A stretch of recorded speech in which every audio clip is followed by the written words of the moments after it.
Hello नमस्कार मेरे प्यारे दोस्तों, आपके अपने YouTube channel NKY study point में स्वागत करता हूं। दोस्तों आज मैं टॉप 40 प्रश्न का जीके जीएस लाया हूं, जो सारा प्रीवियस ईयर क्वेश्चन है। दोस्तों अगर किसी भी एग्ज़ाम की तैयारी करते हैं, रेलवे, एसएससी या बैंकिंग या बिहार गवर्नमेंट किसी भी एग्ज़ाम की तैयारी करें तो वीडियो आपके लिए काफ़ी ज़्यादा यूजफुल होने वाला है। दोस्तों बहुत ही कम समय में 10 मिनट के शो में टॉप 40 प्रश्न देखेंगे। चलिए हम शुरू कर लेते हैं बिना किसी लेट के पहले क्वेश्चन से। दोस्तों वीडियो लास्ट तक वाचिंग कीजिएगा। अगर हमारी वीडियो आपको पसंद आए तो लाइक सब्सक्राइब शेयर कर दीजिएगा। चलिए हम शुरू कर लेते हैं पहले क्वेश्चन से। पहले क्वेश्चन है दोस्तों, अलेप्पी बंदरगाह भारत के किस राज्य में स्थित है? तो अलेप्पी बंदरगाह भारत के केरल राज्य में है। ऑप्शन नंबर ए इसका करेक्ट आंसर हो जाएगा, केरल। चलिए अगले प्रश्न पे चलते हैं दोस्तों। अगले प्रश्न है, विश्व का सर्वाधिक विश्वघाती नदी किस नदी को कहा जाता है? तो विश्व का सर्वाधिक विश्वघाती नदी जो हांगो नदी को कहा जाता है। ऑप्शन नंबर सी इसका करेक्ट आंसर हो जाएगा, हांगो नदी जो चीन में बहता है। ऑप्शन नंबर सी इसका करेक्ट आंसर हो जाएगा। अगले प्रश्न है, महात्मा बुद्ध ने किसके शासनकाल में निर्वाण प्राप्ति किए थे? तो महात्मा बुद्ध जो अजात शत्रु के शासनकाल में। ऑप्शन नंबर सी इसका करेक्ट आंसर हो जाएगा। चलिए अगले प्रश्न पे चलते हैं दोस्तों। अगले प्रश्न है, पानीपत की तीसरी लड़ाई में मराठों का सेनापति कौन था? जो पानीपत की तीसरी लड़ाई 1761 में हुई थी, उसमें मराठों का सेनापति कौन था? तो ऑप्शन नंबर इसका बी करेक्ट हो जाएगा, सदाशिव राव भाऊ थे। ऑप्शन नंबर बी इसका करेक्ट आंसर हो जाएगा। चलिए अगले प्रश्न पे चलते हैं दोस्तों। अगले प्रश्न है, 1 मिली बार बराबर होता है 10^5 पास्कल होता है। ऑप्शन नंबर बी इसका करेक्ट आंसर हो जाएगा, 1 मिली बार बराबर 10^5 पास्कल होता है। ऑप्शन नंबर बी इसका करेक्ट आंसर हो जाएगा। चलिए अगले प्रश्न पे चलते हैं दोस्तों। अगले प्रश्न है, काला शीशा किसे कहा जाता है? तो काला शीशा ग्रेफाइट को कहा जाता है। ऑप्शन नंबर ए इसका करेक्ट आंसर हो जाएगा, काला शीशा ग्रेफाइट को जाना जाता है। ऑप्शन नंबर ए इसका राइट आंसर हो जाएगा। अगले प्रश्न है, चौरा चौरी कांड किस वायसराय के कार्यकाल की घटना है? तो चौरा चौरी कांड जो हुआ था, जो लॉर्ड रीडिंग के शासनकाल में हुआ था। ऑप्शन नंबर सी इसका करेक्ट आंसर हो जाएगा, चौरा चौरी कांड Lord Reading. Option number C इसका करेक्ट आंसर हो जाएगा। अगले प्रश्न है, दिल्ली सल्तनत की आधिकारिक भाषा क्या थी? तो दिल्ली सल्तनत की आधिकारिक भाषा फारसी थी। ऑप्शन नंबर बी इसका करेक्ट आंसर हो जाएगा, फारसी। ऑप्शन नंबर बी इसका राइट आंसर हो जाएगा। चलिए अगले प्रश्न पे चलते हैं दोस्तों। अगले प्रश्न है, टेटनस को अन्य किस नाम से भी जाना जाता है? तो टेटनस बीमारी को जो धनुष टंकर के नाम से भी जाना जाता है। ऑप्शन नंबर ए इसका करेक्ट आंसर हो जाएगा, धनुष टंकार। ऑप्शन नंबर ए इसका राइट आंसर हो जाएगा, टेटनस बीमारी को। अगले प्रश्न है, शिवाजी के शासन में नियमित सेना को क्या कहा जाता था? शिवाजी के शासनकाल में नियमित सेना को क्या कहा जाता था? चलिए ऑप्शन पे चलते हैं।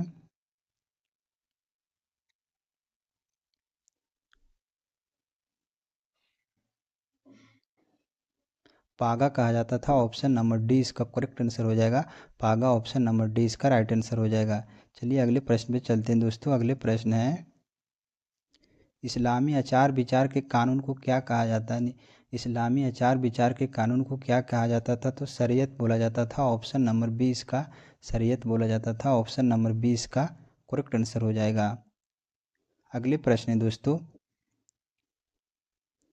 खंगचे दजोगा राष्ट्रीय उद्यान किस राज्य में है? जो खंगचे दजोगा राष्ट्रीय उद्यान है जो किस राज्य में है? तो 12 का ऑप्शन नंबर ए हो जाएगा, सिक्किम में है। ऑप्शन नंबर ए इसका करेक्ट आंसर हो जाएगा। चलिए अगले प्रश्न पे चलते हैं दोस्तों। अगले प्रश्न है, सरवन बेलगोला में गुप्तेश्वर की ऊंची विशाल प्रतिमा को किसने निर्माण करवाया था? जो सरवन बेलगोला में तो जो गुप्तेश्वर की ऊंची विश्व प्रतिमा की निर्माण किसने करवाया था? विशाल प्रतिमा जो चामुंडा राय ने करवाए थे। ऑप्शन नंबर डी इसका करेक्ट आंसर हो जाएगा, चामुंडा राय। अगले प्रश्न है दोस्तों, मराठा राज्य के द्वितीय संस्थापक किसे माना जाता है? मराठा राज्य के द्वितीय संस्थापक किसे माना जाता है? तो बालाजी विश्वनाथ को द्वितीय संस्थापक माना जाता है। ऑप्शन नंबर डी इसका करेक्ट आंसर हो जाएगा। चलिए अगले प्रश्न पे चलते हैं दोस्तों। अगले प्रश्न है, स्थानीय पवन सिरको किस देश में बहती है? सिरको स्थानीय पवन है जो सिरको किस देश में बहती है? तो चलिए ऑप्शन पे चलते हैं। ऑप्शन नंबर सी इसका करेक्ट हो जाएगा। इटली देश में सिरको जो स्थानीय पवन है जो बहती है, ऑप्शन नंबर सी इसका राइट आंसर हो जाएगा। अगले प्रश्न है, जयदेव किसके दरबारी थे? जयदेव जो किसके दरबारी थे? तो ऑप्शन नंबर बी इसका करेक्ट हो जाएगा। लक्ष्मण सेन के दरबारी थे, ऑप्शन नंबर बी इसका करेक्ट आंसर हो जाएगा। अगले प्रश्न है दोस्तों, भारत की यात्रा पर आने वाला प्रथम ब्रिटिश सम्राट कौन थे? तो भारत की यात्रा पर आने वाला प्रथम ब्रिटिश सम्राट जो जॉर्ज पंचम थे, ऑप्शन नंबर सी इसका करेक्ट आंसर हो जाएगा, जॉर्ज पंचम। चलिए अगले प्रश्न है, छाया में उगने वाले पौधा क्या कहलाते हैं? जो छाया में उगने वाला पौधा को क्या कहा जाता है? तो सियोलोफाइट बोला जाता है, ऑप्शन नंबर डी इसका करेक्ट आंसर हो जाएगा, सियोलोफाइट। ऑप्शन नंबर डी इसका जो छाया में उगने वाले पौधा को सियोलोफाइट बोला जाता है, सियोफाइटस। ऑप्शन नंबर डी इसका करेक्ट आंसर हो जाएगा। अगले प्रश्न है, सामान्यतः पृथ्वी से फेंके गए प्रक्षेप के मार्ग का आकार कैसा होता है?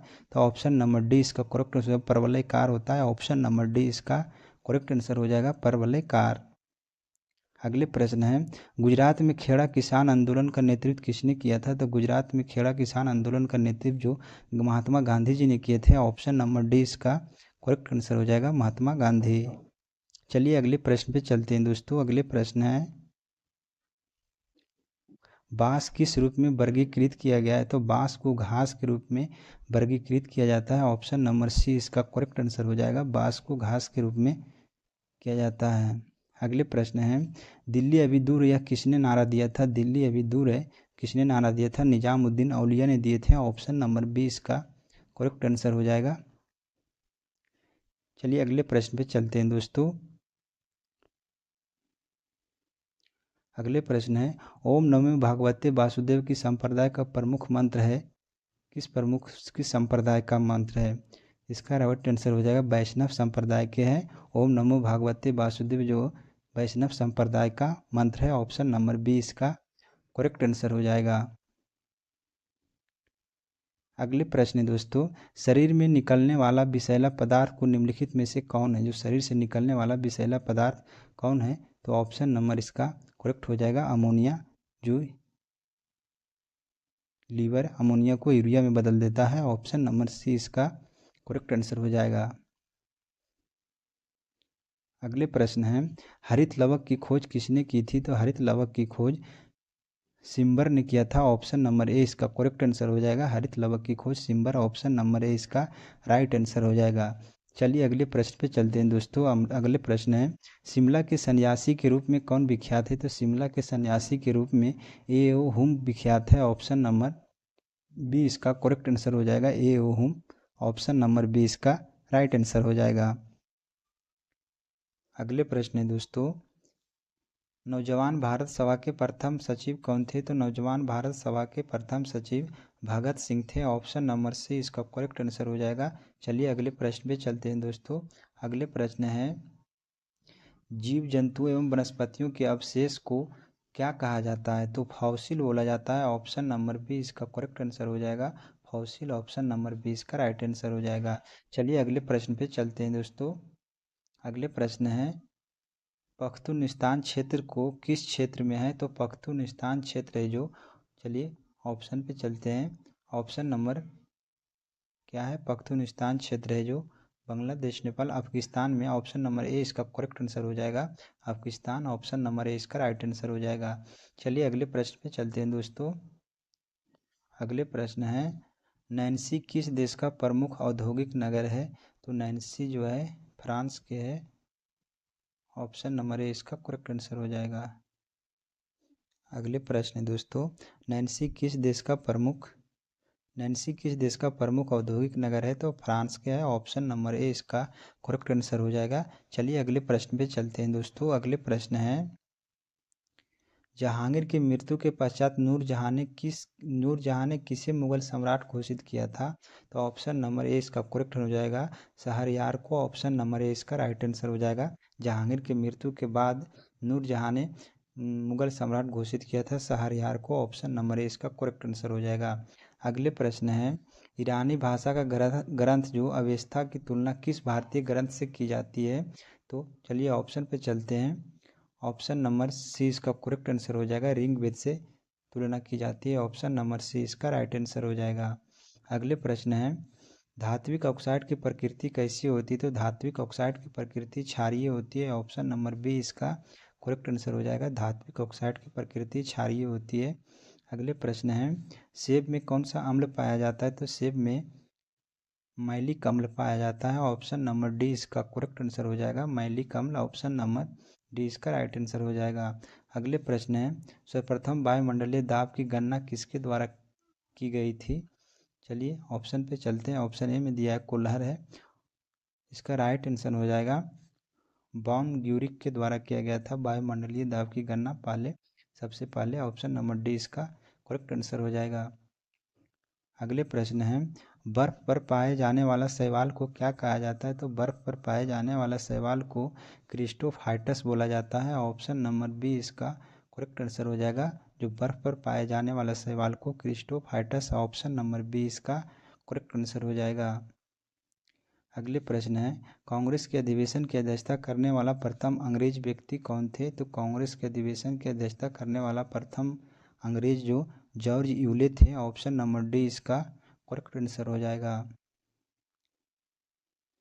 अगले प्रश्न है दोस्तों, असहयोग आंदोलन के कार्यक्रम का अनुमोदन कांग्रेस के किस अधिवेशन में किया गया था? तो चलिए ऑप्शन पे चलते हैं।